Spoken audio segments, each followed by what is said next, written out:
দারুস শিফা complex সুলতানুল Mudabbir হাফেজ ফয়সাল হুজুরের প্রতিষ্ঠিত আধ্যাত্মিক ঘর, শান্তির ঠিকানা। এই কমপ্লেক্স শুধু একটি জায়গা নয়, বরং এটি হল সেই পবিত্র ভূমি যেখানে কোরআনের আলোয় জীবনের অন্ধকার দূর হয়।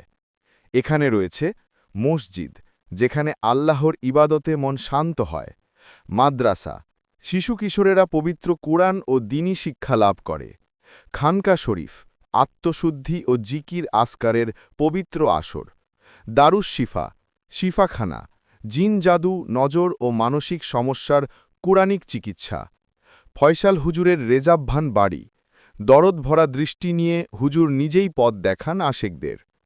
প্রতিটি ইঁট, প্রতিটি গাছ, প্রতিটি ধ্বনি যেন বলে উঠছে, আসো, কলিজা ঠান্ডা করো, দারুস শিফায়।